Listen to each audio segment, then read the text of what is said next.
My name's Joel Rash. I'm the director of Reading Flint. I want to thank Gen 4 Network for inviting us down. Thank you guys all for sticking it out. A couple of people had to leave early for other events. I told them to just assume that I nailed it. I always think the first time I was on stage was 5th grade, and I played Tom Sawyer, and Vicki Weiss, who's still teaching in Grand Blanc, looked at me just before and said, "Don't be nervous. Just imagine everybody watching you is wearing just their underwear." And I looked at Vicki and pictured her in her underwear, and I was never more nervous in my life. So I think that was the worst. It's all been downhill.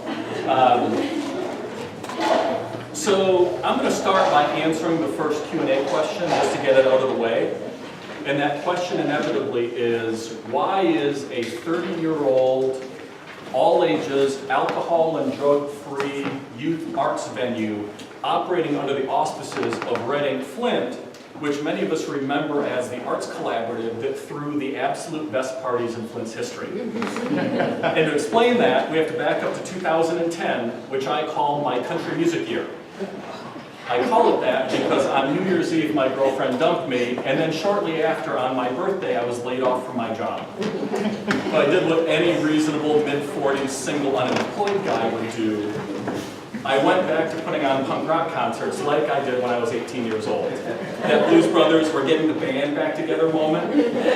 And in the process of getting site control of a building, tracking down all the old scene veterans that played in bands, that ran sound, that helped make flyers, we found out that Reading Flint, which had folded up tent the year before, had done 90% of their work on a 501c3 nonprofit.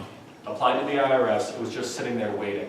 So we asked for and received permission to reconstitute Reading Flint, take over that nonprofit status, and then finish up with the IRS. So instead of waiting a year and a half, it only took us 3 months, and it was all paid for. So apparently in 2010, it wasn't just Tea Party groups that had a long wait to get their nonprofit. So we became Reading Flint, and along with this teen club that's in its 30th year this year, the Reading Flint mission was a little broader and talked more about art and community, which is where we wanted to move Flint Local 432 anyway. And that's how we get to this grant request that we have in front of you today. So because we stretch dollars as far as we can, you'll see from the info sheet we have a tiny operating budget, about $53,000 last year. With that money we did 171 events. We saw $15,000 and thought, we can do a lot with this, we better split it up.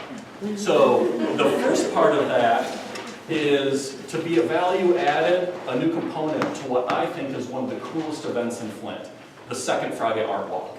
And I'm sure most of you have been down to the Art Walk. It is amazing, it's vibrant, it's diverse. But one thing that it isn't is very friendly to young people. So middle school and high school students don't have a regular place at the Art Walk, even though it's 6 to 9 p.m., it's well-timed for all ages events. There are occasional activities that have young people there. Flint Handmade has some younger crafters. There's a kind of a student show here at GFAC, but that's just 1 month. So last year, Reading did all 12 art walks in some form. But art walks without a budget mean no refreshments, very limited promotion, no stipend, no travel expenses to get young artists in. So not quality events, although the kids have fun. So with 1/3 of the funds available, what we would do is institute a series of art walk nights that would be targeted at young artists. And our main age range is sort of 14 to 19 for that. We have a lot of young artists that have displayed over the last year that are eager to come back. We would put together a dozen shows, 4 to 6 young artists each. We try and bring down 75 to 125 people. And we measure success by the number of artists, the number of folks that come down, and the amount of art sold. And just so you know, we don't take a commission on art sold, artists keep it all. We think this is a unique program because it adds value to an event that's already happening. But if you go to all the art walks, like I know a few of us do, 2013 wasn't a great year for art walks. It seemed a little stale. There weren't as many pop-up events, there weren't as many things going out on the street, not as many musicians. So it seems like it's been the same model for a while, and we think young people are a real attractor. And we know this works because our friend Ryan Kelsey is the art teacher at Davison High School, Davison was about to cancel their art show because so few parents wanted to come and the kids weren't excited about it. He moved the Davison Art Show downtown to coincide with Art Walk. It exploded. It was the biggest attendance they'd had in 15 years, and what they found out was parents didn't want to go to the gym at Davison High School and look at art hanging on, corkboard. They wanted to come downtown. They could leave their kids at the art show, go down to 501, go to Cork, go to Blackstone, and the kids, instead of going to school, the place that they don't like going anyway, got to come downtown, take a walk around, be part of what's going on. The second thing we want to do with 2/3 of the funds is expand on a pilot program that we started last summer. It's called No Child Left Online. And the goal of the program is to get kids for 1 day a month to unplug, leave their iPhone in the car, turn off the Xbox, and come and do something outdoors with us.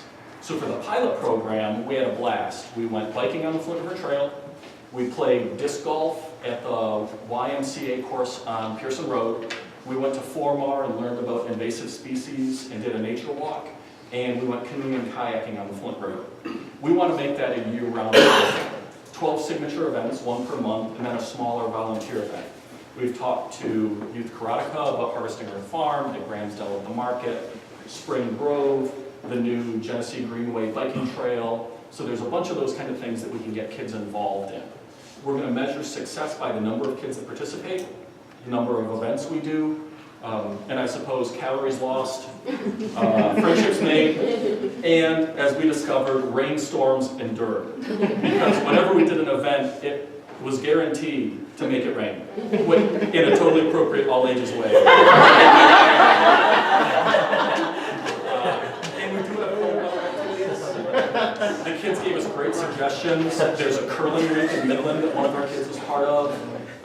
There's archery, there's ropes courses, there's rock climbing gym in Pontiac that we can visit. We have a great quote from one of the moms who brought our kids canoeing with us. She has 3 children, and she said, I'm divorced, money is really tight, and I get the kids every other weekend, and all I see is the back of their heads while they play on the PlayStation. And to see them out there paddling on the Flint River, having a blast, fighting with each other, but at least doing it outside was really, really great for her. So thank you guys so much, and I'd be happy to take any questions about the inflation.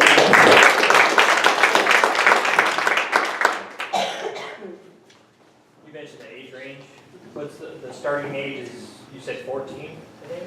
The concert venue is primarily 14 to 19, Okay. so that's the range for the And what about the Art Walk events. No Child Left Online? No Child Left Online ended up skewing a lot younger because we discovered a lot of friends of ours that kind of grew up downtown going to concerts have kids now, and a lot of their kids were in that like 9 to 13 range, and that age range seemed to have less planned activities. So we had a lot of those kids out. We had a We Below's group join us for our disc golf event, and had some younger kids on some of those, which was great for us because we know we're building a future audience. And there's no specific targeting as far as at-risk versus anything else. It's just it's obviously just open to everybody. It's promoted through the venue, which we put about 10,000 people through last year, 5,000 of them in that youth category. And from our surveys in general, about half of the young people that participate come from low income areas. So we survey by zip code, but we don't really delve in much further than that.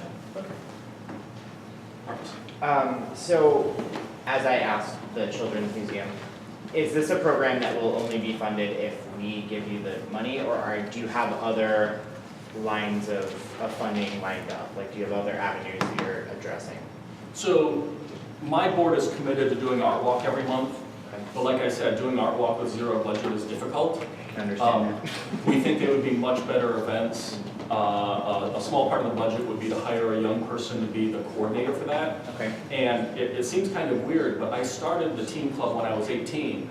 So we have a 16-year-old board member, which is Michigan's one of only 3 states that allow youth board members for nonprofits. And we regularly have 16 and 17-year-olds that run the show. So this will be really youth directed. Those will happen in some form or fashion regardless.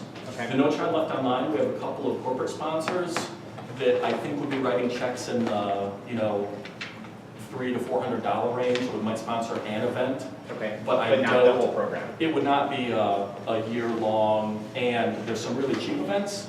We can go to Spring Grove and pull Phragmites.